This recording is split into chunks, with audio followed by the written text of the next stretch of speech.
When I checked my wristwatch, it was past 8 o'clock in the evening. My daughter and husband should have been waiting for me to come home as they never prepare their own meals. When I tried to enter the living room, I heard my daughter, Ruby, laughing and talking in the loudest voice. It's so tacky nowadays to mend used clothes and sell them again. Perhaps she was watching TV or something. When I heard my husband's voice next, I felt the blood drain from my body as I didn't think they were talking about me. Maria is also quite picky, or rather she seems to be missing the point. Apparently, they were talking about me and my friend Maria. I froze on the spot and had to listen to a conversation I'd rather avoid. The conversation between the two of them was full of criticism about us, and it made my eyes flicker. As I squatted down, my dog, Ken, came and snuggled up to me. The conversation continued, talking about Ken, like he is crossbreed or old, and I heard them even considering throwing away my old sewing machine, which is a keepsake from my mother. I stood up out of the blue. Without saying a word, I took Ken with me and found myself running out of the house. Where was I going? I had no idea. Ken whimpered and sounded uneasy. Would I be able to go back home as if nothing had happened? No, there was no way I could do that. All I knew was that those two were making fun of us. I don't want to go back to the house where those two people are. I don't want to be that miserable. From that day onwards, I never returned to that house. I have several things that I treasure. One of them is my mother's pedal sewing machine, which is my most treasured possession. My mother made many clothes for me with this sewing machine. Inspired by her, I also made clothes for my daughter. She used to love wearing the clothes I sewed, but that was a long time ago. Now that she's a high school student, she rarely wears anything I've tailored. At a cafe in the late afternoon, I was complaining to my friend Maria. She used to say, I like clothes made by my mother the best. But now, when she sees me using the sewing machine, she says I look like a grandmother. Well, there was a time when you said the same thing, Yasmin. Maria and I have known each other since high school. Sometimes she digs up things from the past that even I don't remember. Did I? I just said it like I don't remember anything and took a sip of the iced coffee on the table. While she was laughing, she checked all the clothes I'd mended. After graduating from the fabric course at high school, we both continued our studies in the same field at university. Although our paths diverged after graduation, our friendship remained unchanged. Yes, that is as good as I expected, Yasmin. That's perfect. I was relieved when she said that to me. The second-hand clothes I mended are lined up in her boutique. After graduating from university, she worked for a major apparel company, gaining expertise in sales and management, and set up her own business. Ruby is already a high school student, and I wish you'd join me in this venture soon. She grumbled this time after I handed out the clothes to her. I keep saying this, but my work is more of a hobby, not a full-fledged business. I'm always worried about whether I'm doing the proper job on the clothes you request. She looked bored and replied, Fine, I get it. After some small talk and catching up, we parted ways as usual. On the way home alone, I remembered the olden days. Those days at high school and university, when we were busy with assignments, striving to improve. After graduation, I worked for a textile manufacturer and stopped making clothes. I lost my father early on, and I lived with my mother, but she passed away before my university graduation. I was busy working in an unfamiliar environment on my own. A few years later, I married a senior colleague from the same company, and when Ruby was born, I truly felt how important the family was. I started making clothes for Ruby again, just as my mother had done for me, with a pedal sewing machine my mother left me. She was an honest and lovely girl when she was little, though. Arriving home, I sighed as I saw Ruby being a couch potato. You were saying the same thing, Yasmin. I just remembered what Maria said to me this afternoon. I wonder if I was also such a lazy daughter from my mother's point of view. If so, her love was truly immense. It's nothing compared to her. Oh. You're back. She finally noticed me coming home, but she kept on lying down on the sofa. I couldn't have been this lazy, at least. I told myself that and decided to prepare dinner. I'm home. It was around 10 p.m. when my husband Kevin came home. He sat down next to Ruby on the sofa in the living room and loosened his tie. How was your day? She said it as she fiddled with her smartphone. The two of them happily chatted, watching TV while I was preparing dinner. Despite not being biologically related, they shared a close bond. We lost her biological father in an accident when she was just 2 years old. For a while after losing my previous husband, Maria introduced me to sewing jobs, and that's where I met Kevin. Ruby was a friendly girl, so she soon got attached to him. It didn't take long for us to remarry. I was worried about losing another precious family member again, but as I found he was a happy-go-lucky sort of person and had thick skin, I gradually eased. His cheerful and bubbly personality made me believe that he would not die easily, which made me feel safe. Then, I've been still living happily as I expected. Look, isn't the outfit she's wearing cute? She pointed at a celebrity's clothes on TV. It's supposed to be trendy this year. We've even been stocking them up at my store. He is a manager of a popular budget-friendly apparel store. OMG, can you get it before they sell out? Their casual conversation annoyed me. It was fine that they both liked new trendy clothes, but I couldn't understand their habit of discarding perfectly wearable items each season, even though they bought them as they liked them. They replaced the new ones so quickly. I preferred wearing the same clothes for years. If their design is a bit old or outdated, I would personalize or mend them myself. I know they both think I am tacky when it comes to the clothes, so I try not to interfere with the way they treat their clothes. You're so trendy, Ruby. Don't spoil her too much, honey. Why don't you get a part-time job and buy your own clothes, Ruby? When I talked to those two excited people, the conversation stopped all of a sudden. It's fine, isn't it? Parents should buy their kids clothes. I can deserve it. Yeah, girls her age wanna dress up a lot anyway. You should at least understand that. Suddenly, the two of them were sounding off about me like I was the bad guy, and I was overwhelmed. They won't listen to me anyway, even if I talk more to them. Don't buy too much. Their laughter echoed behind me, leaving me feeling empty. But when I saw my loyal dog Ken curled up in the bedroom, I felt comfortable. You're on my side, aren't you, Ken? I muttered to myself, but he just tilted his head. With the emptiness re-emerged in my mind, I fell asleep with Ken. One day I visited Maria at her office. Because I needed her to check to see if the alternation I made on the vintage clothes she bought overseas was all right. She looked at them every corner I mended. She doesn't compromise on anything just because I am her friend. Knowing this, I always try my best to hand them in. When there are only a few items, then we meet up at a cafe and chat over coffee, but this time, I came to her office because there were so many items. There are lots of cardboard boxes piled up all over the place. It felt more like a warehouse than an office when I first came here.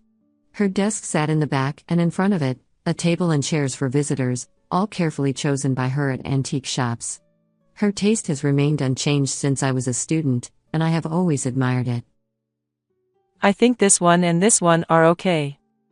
This skirt needs a little more touch. Having finished all the strict checks, I breathed a sigh of relief. Did something happen? She looked at me sharply. Oh, it's just a sigh of relief for now. I'll fix it shortly and get back to you. As if to escape her sharp gaze, I quickly stuffed those clothes that needed to be fixed into my bag. The products you mended this time didn't quite feel like your work, Yasmin. She handed me an envelope from her desk. It's a payment for the clothes I worked on. I can't take it because some of the items took longer, and I couldn't meet your expectations. She forced me to take the envelope into my hand, which I refused to accept. I believe your skills haven't decreased, Yasmin. In fact, you're at a professional level. So I've also added a technical fee. Her eyes sparkled. I knew that look. It only appears when she is fully into her work. I also know that the fact that she recognizes my skills and even gives me impeccable compensation is not just because I'm her friend.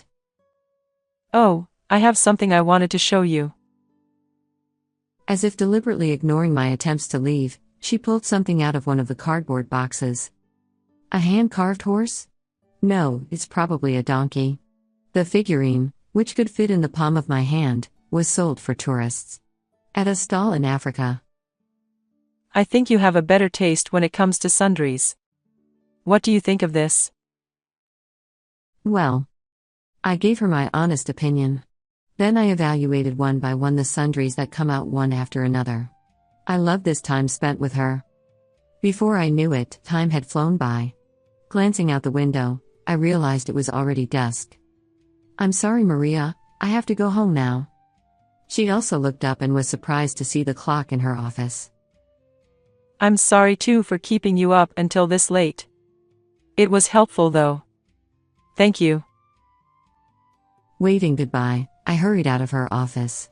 Passing through the business district and down the nighttime streets, I felt a sense of longing. I remembered my dream, to have many people wear the clothes I made. I had even studied fashion design in college for that purpose. I look out of the train window at the scenery. If I had worked for an apparel company instead of a textile manufacturer back then. If I hadn't got married, if I hadn't had children. I became mean and ended up arriving in a familiar residential area. Then I came back to reality. Forgetting about the dream I had just remembered, I hurried home. A glance at my watch showed that it was past 8 in the evening. Neither Ruby nor Kevin would be preparing their own meals. They must be waiting for me to come home. Fortunately, since they don't mind ready-made meals like bento boxes or side dishes, I dropped in at a supermarket nearby on my way home to get some groceries. Still, I'm concerned that I haven't heard anything from them. I always tell them in advance or I call them when I'm running late. Today was different. It should be the first time for me not to come home until this late without even preparing dinner. Soon after, I arrived home. Since the light on the front door was on, the two of them must be at home. Could it be they didn't think anything of my not coming home and I was the only one concerned about the time? That thought left me feeling lonely. When I opened the front door, Ken was there tied up. I always let him off leash inside the house and I wonder if they didn't let him go since he got home from a walk. He looked up at me with teary eyes and as I reached out to free Ken from his leash, I heard loud laughter coming from the living room. I got so frustrated and I made my way to the living room with him. Ken was a dog I had adopted in the first place. I met him when I visited an adoption event organized by the city council for Ruby, who wanted to have a dog. Although we left without adopting that day because she wanted a smaller, cuter dog, I couldn't forget about him, and when I made a query later that day, I heard that he was on the verge of being put down. I couldn't sit still and I adopted him. This is how he had become part of our family, and I believe both Ruby and Kevin would have welcomed him as a pet. Yet now, they were enjoying themselves while he remained being on his leash in the cold entryway, and I couldn't accept that. When I was about to enter the living room, I heard Ruby laughing and talking louder. It's so tacky nowadays to mend used clothes and sell them again. Perhaps she was watching TV or something. I didn't think they were talking about me, and when I heard my husband's voice next, I felt the blood drain from my body. Maria is also quite picky, or rather she seems to be missing the point. It seemed that they were talking about me and my friend Maria. I froze on the spot and had to listen to a conversation I'd rather avoid. Maria had influenced me to take on clothing repairs, even though my skills weren't that great. She uses me just because we are friends, even though I have no hint of the great sense in doing it. The conversation between the two of them was full of criticism about us and it made my eyes flicker. As I squatted down, Ken came and snuggled up to me. The conversation continued, talking about Ken, like he is crossbreed or old, and I heard them even considering throwing away my old sewing machine, which is a keepsake from my mother. I stood up out of the blue. Without saying a word, I took Ken with me and found myself running out of the house. Where was I going? I had no idea. Ken whimpered and sounded uneasy. Would I be able to go back home as if nothing had happened? No, there was no way I could do that. All I knew was that those two were making fun of us. I don't want to go back to the house where those two people are. I don't want to be that miserable. My feet carried me away from our house. Gradually, the scenery shifted from residential to office buildings. Walking with Ken, I felt out of place. But there was no turning back. When I reached a familiar building, I pulled out my phone and made a call. What's wrong, Yasmin? She was startled by my call and rushed out of the building. I was just about to leave. She seemed to have guessed something when she saw Ken sitting next to me. She told me to wait for a bit and disappeared back into the building. After a while, she appeared in front of me again with a large cardboard box in her arms. Hey Ken. Can you hold out for a little while? She stuffed him inside the cardboard box she brought with her. He is a clever boy who hardly barks, so he is quiet and did as he was told. I then went to her office and talked to her about the story I've just heard before. Well, that's what happened. As I talked to her, the feelings of shock and anger faded away. As expected, I began to feel restless, thinking that the two of them might have been worried about me not coming home.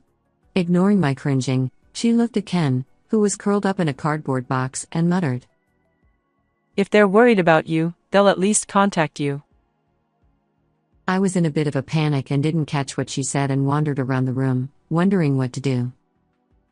By the way, I remember you said you've installed a pet camera for Ken?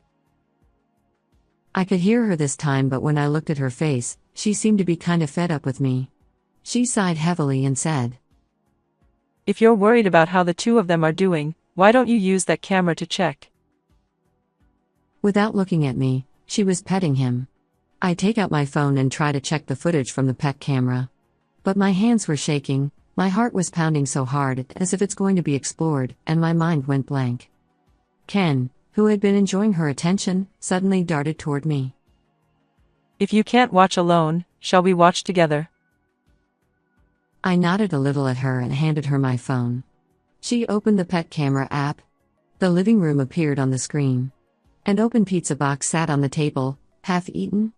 And there, on the sofa, Ruby and Kevin were still laughing happily. They don't seem worried about you at all.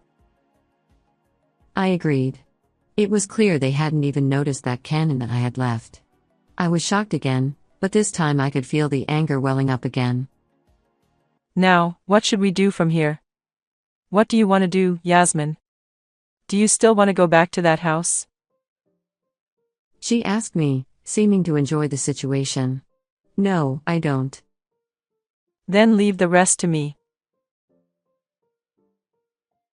Now I think about it, I never thought she was so reliable. I don't think there are many scary people like her to make an enemy of. She definitely managed my phone and showed me an unbelievable video. It was footage from a pet camera, but what was shown there was the scene of Kevin's affair. I never expected it would be so easy to find out. She was excited like a child who had found a fun game. She originally worked at the same company as he works. She seemed to have a connection with a colleague from that time, and heard of it from them. I didn't pay much attention 'cause it was just a rumor. I didn't even think it was worth letting you know. Her words added to my discomfort when I was feeling sick of the unexpected images, but they also helped me let go. I've made up my mind. Maria winked at me as if to say, You've got to do that. The next day, I waited for a moment when neither Kevin nor Ruby were around and moved only the essentials. I received a message on my phone from Ruby. I just told her that I was staying with Maria for a while. Seeing that there was no response after the message was read.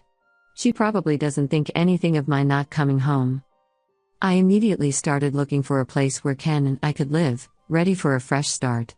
Maria introduced me to a lawyer she knew and still looked kinda enjoying it. She was always with me when I spoke to the lawyer and provided me with key information. As I listened to her information, I found myself that my feelings towards him were starting to go away. I heard that he was messing around with a young part-time girl at the store. I heard that he was being sent from one shop to another because of it. It's no wonder he's only a shop manager for his age. I felt ashamed of myself for having spent all this time without questioning it. Although all communication with Kevin was done through a lawyer, I was really worried about Ruby. I wondered if she secretly wanted to come with me. So, when I was packing up the remaining belongings, I called out to her, who happened to be at home. Why don't you come with me, Ruby? She was still lying on the sofa and didn't even look at me. Are you angry that I divorced without letting you know? I asked her, almost crying as she didn't say anything. She shook her shoulders. I wasn't sure if she was crying or not. "Let's leave here with me," I decided. I couldn't leave my own daughter behind. Before marrying Kevin, I had already made her feel lonely by not having her biological father around. Being with me should make her happier than being with a father who is not a blood relative. When I walked up to her and tried to take her hand, she finally spoke up. You're such a narcissist, aren't you? I thought she had tears in her eyes, but then she bursted into laughter holding her stomach. You really didn't know anything, did you? Her voice filled with pity. She apparently knew about his affair. Instead of keeping quiet about it, he gave her a lot of pocket money and clothes. Dad has already found someone to remarry. He had been having an affair with another woman even during our divorce procedure. It makes sense that it went through without any trouble. Are you okay with that? I wondered about what she really feels. I worried about her future. To my surprise, she smiled confidently. Dad's new partner is young, kind, and like an older sister. She had already met the woman, and apparently she helped choose her clothes together, and they were even planning to get a small dog. I'm sick of both the noisy clattering sewing machine and the scruffy crossbreed dog. She knows how much that one word can hurt me. As I stood there stunned, she rubbed salt into the wounds. Since I'm graduating soon, as long as I have money, I can live on my own, so all you need is just to support me financially, that would be enough. She hasn't even decided what she is going to do after graduation yet. I wonder how overly optimistic she is. I wonder when I went wrong to bring you up. I'll give custody to that man, so if you want money, ask Dad. I said it coldly, as if I've lost all love for her as a mother. Despite my harsh words, she didn't flinch. Without looking back, I never set foot in that house again. I had never known myself to be so cold. I should have loved Ruby for sure. Why didn't I force myself to take her with me? That is the only thing I still regret. 5 years have passed since then. Kevin got fired and lives on a shoestring with Ruby. Since the divorce agreement ensured he wouldn't get involved with me ever again, there's no harm done to me so far. Ruby seems to be supporting him while moving from job to job after graduation. If she ever reached out to me, I'd undoubtedly give her a helping hand, but that never happened. Hey Yasmin, you're holding back again. She snapped me out of my thoughts. Since then, I have been officially working for her. She became much more active and her company's performance improved significantly since I became the office manager. We moved to a spacious office where I had my workspace and even a cozy corner for Ken. I don't have kids, so I don't really know, but you're thinking of taking care of Ruby, aren't you, Yasmin? She asked me while making coffee.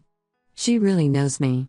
I once asked a lawyer to try to get custody of Ruby back. But when the lawyer went to talk to her, I hesitated when I heard the voice recorder. If you're getting rid of the sewing machine and the crossbreed dog, then I will. It was then that I realized that I could not give up the sewing machine and Ken for her.